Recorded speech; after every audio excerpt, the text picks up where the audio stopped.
Assalamu alaikum wa rahmatullah. My brothers and sisters, I wanted to share something that happened with me personally. Not too long ago, I went to visit a friend of mine whose mother was dying of cancer.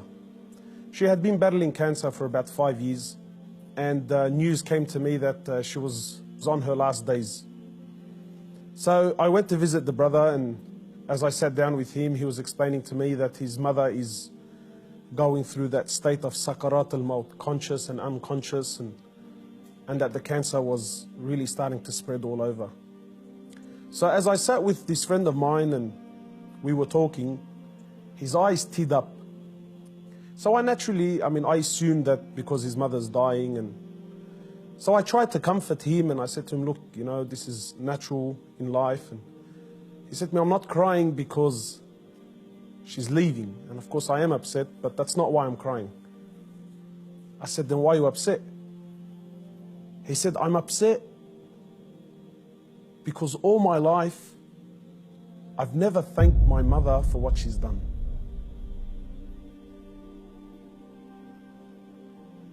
And honestly, I can't explain what happened to me when he said these words, He said, all my life, I've never once in my life said thank you to my mum.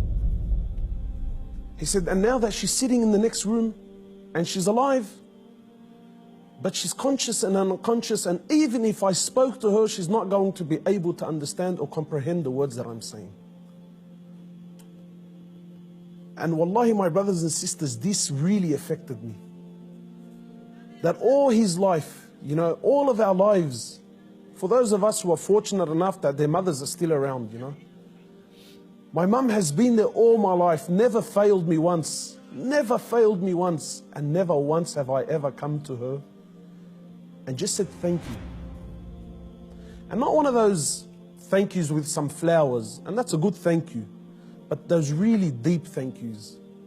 That thank you that if she left me now, I've told her and I've thanked her from the depths of my heart. Wallahi, my brothers and sisters, I haven't been able to forget this. That when was the last time you thanked your mother? When was the last time you showed your mother genuine appreciation for everything that she's ever done?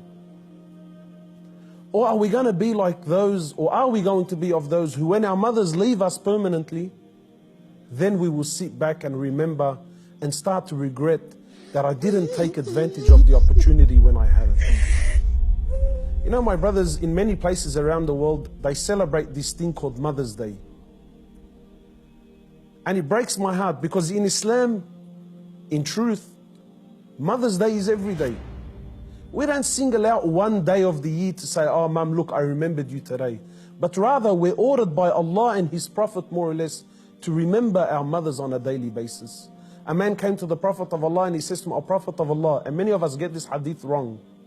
He says, O Prophet of Allah, who is most deserving of my kind treatment?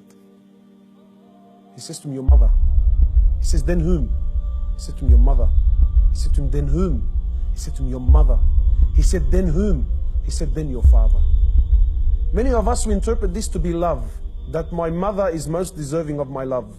No, the person that is most deserving of your kind treatment, of your money, of your health, of everything that you possess, the person that is most deserving of this more than anyone, above all, is your mother, then your mother, then your mother, and then your father.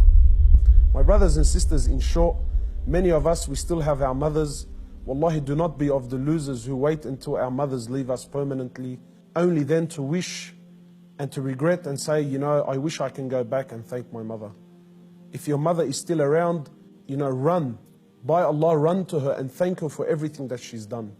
We ask Allah subhanahu wa ta'ala to make us of those who have the best relationship with their mothers, and we ask Allah subhanahu wa ta'ala to give them Jannah.